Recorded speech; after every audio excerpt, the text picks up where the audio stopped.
Hello viewers! Welcome back sa aking YouTube channel. I'm your REE Board Exam Buddy, Prince Ian F. Cruz.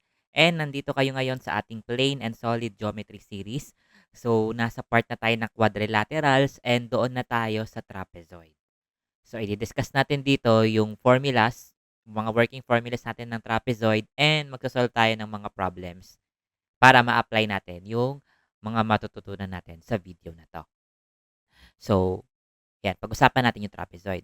Isa sa mga basic quadrilaterals na madalas lumabas sa board exam. So, but first, ano nga ba muna ang trapezoid? A trapezoid is a quadrilateral na meron siyang four sides, meaning with at least one pair of parallel sides. Yung definition natin ng trapezoid, di ba? At least one pair of opposite side yung parallel. So, pwede siyang maging parallelogram, di ba? Yung trapezoid. Kasi sa parallelogram, meron tayong two pairs of opposite sides na parallel. Pero sa discussion na to, ang mga i-discuss natin na trapezoid ay yung meron lang exactly one pair of opposite sides na parallel. So, yun lang muna yung tatawagin nating trapezoid for now. So, halimbawa, ito yung dalawang side. Kailangan parallel sila. So, yung dalawa, kahit hindi na sila parallel. Hindi na sila same direction. So, ganyang klaseng trapezoid yung ating i-discuss ngayon. So, another example, kailangan isa lang yung parallel. So, yung dalawa, di na sila parallel.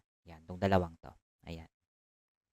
So, isang pair lang yung parallel sa kanila. Yun yung pag-usapan natin na trapezoid. Ayan. So, yung dalawang magkatapat na side na same direction, yung dalawang sides na parallel sa isang trapezoid, halimbawa, in this example, alin dyan yung dalawang same direction? Etong side na to at etong side na to. Pareha silang papunta sa horizontal. Yung isang pair of parallel sides na yon or yung dalawang sides na yun na parallel, sila yung tinatawag natin na bases ng trapezoid. So, itong dalawa, yan, yun yung tinatawag natin na bases. Sila yung dalawang base. So, yan, usually horizontal sila. Kasi, di ba, ang base natin, horizontal yun eh. Then, the two other sides na hindi parallel, in this example, this one at saka ito, sila naman yung tinatawag natin na legs of a trapezoid. Sila yung dalawang legs ng isang trapezoid. Ngayon, let's talk about the area. Yung formula ng area ng trapezoid. So, 1/2 base 1 plus base 2 times height.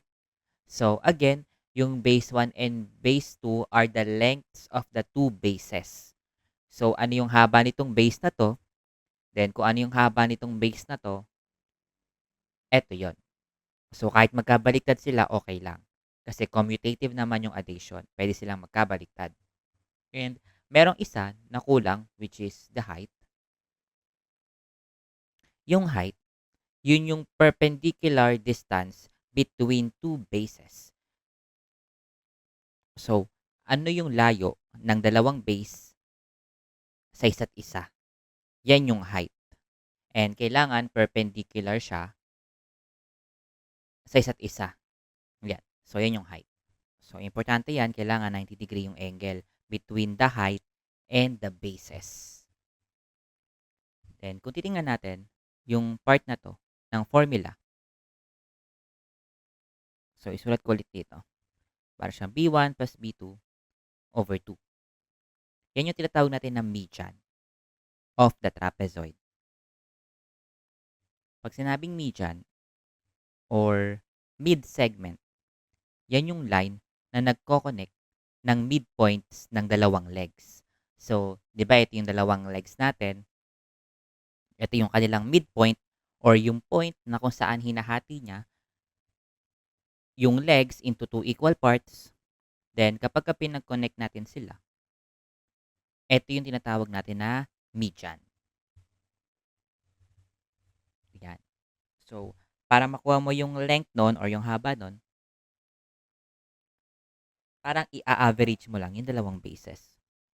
So, pwede nating i-rewrite yung formula ng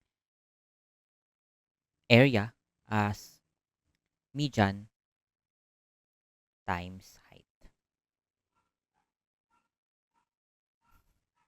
Kasi ito nga part na to, ito na yung median ng trapezoid. So, next naman, yung perimeter, very, very simple lang. Just add all the sides. So, add mo yung length ni base 1, ni base 2, saka yung leg number 1, at yung leg number 2. Add mo lang silang lahat, then you get the perimeter. Yan, kumbaga, kinakalculate mo lang kung gaano kahaba yung bakod na nagpapalibot sa trapezoid. So, kung gaano kahaba yan. Yan yung perimeter. So, ayan. So, ito yung mga working formulas natin ng ating trapezoid. So, mag-solve tayo ng problem. Find the area of a trapezoid whose median is 32 and whose altitude is 6 cm.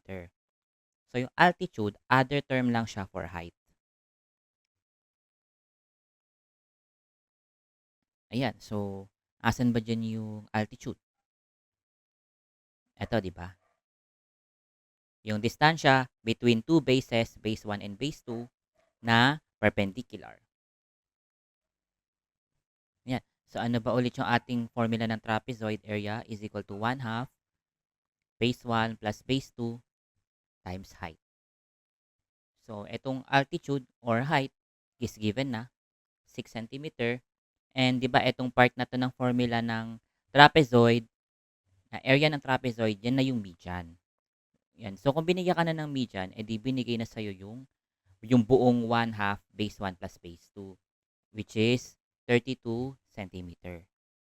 So, calculating the area is as simple as multiplying the two givens, which is the 32 cm and the 6 cm. So, kuha mo na agad yung ating area. So, 192 centimeters squared. Yan. So, yun lang. So, next problem tayo. In a trapezoid ABCD, AB is parallel to CD. So, yung dalawang parallel na part ng ating trapezoid, yun yung AB and yung CD. Or, pwede namang magkabaliktad. Pero kasi usually kapag ka nagne-naming tayo ng quadrilateral or any figure, 'di ba parang merong sinusunod na rotation. So gawin na nating CD. Ayan. So ito na yung ating trapezoid. Then sila dalawang parallel sides, sila dalawang bases. Yung AB, siya daw ay 4x plus 3. While yung CD, siya naman daw ay 3x plus 2. And yung median ng trapezoid, correction lang, EF yan. If EF is the median of the trapezoid and EF is equal to 4x, what is the length of EF? So, sabihin natin, EF, ito yan. Yan ay 4x. Kasi median daw siya eh. Di ba? Nandiyan siya sa gitna. Yung nagko-connect ng dalawang midpoints ng ating legs. So, sabihin natin, ito yung base 1, tapos ito yung base 2. And alam natin that median is equal to base 1 plus base 2 over 2. So, therefore, 4x is equal to base 1 plus base 2 over 2. Kasi median yan. And alam natin na itong 4x plus 3 at itong 3x plus 2, sila yung base 1 and base 2. So, pwede natin silang i-substitute dito. At saka dito. So, palitan natin yung given. So, gawin natin yung b1 muna, which is 4x plus 3 plus 3x plus 2 over 2. Ngayon, balikan natin. Ano yung hinahanap sa problem? What is the length of EF? So, ano daw yung EF? Diba, yan nga yung ating 4x or yung median. Ngayon, para mahanap natin yung length, kasi number yung hinahanap sa'yo eh. Wala ka dapat variable na x, kasi length eh. So, kailangan mahanap mo yung number na equivalent kay x, then i-substitute mo dyan, then you get the length of EF. So, ang goal natin sa problem na to ay yung mahanap yung value ni x para ma-substitute natin siya dito.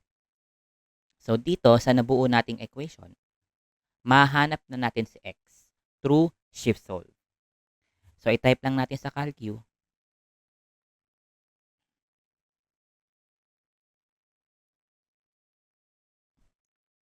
So, shift solve, nakuha natin yung value ni x, which is 5. Pwede ka naman mag-algebra guys, pero syempre mas mabilis kung i-shift solve na lang natin kasi allowed naman na calculus sa board exam. So, nakuha na natin yung x, substitute nyo lang dyan kasi 4x. So, 4 times 5 ay 20. So, ito na yung length ng ating median. 20 units. So, ayun lang guys. So, nag-solve tayo ng dalawang problems sa trapezoid. After nating ma-discuss yung mga working formulas natin. Sana marami kayo natutunan. So, sa next video, mag-solve ulit tayo ng additional problem sa trapezoid. So, don't forget to like and subscribe guys and mag-comment ng mga topics na gusto nyong i-discuss ko sa mga future videos. So, yun lang guys. See you on the next video.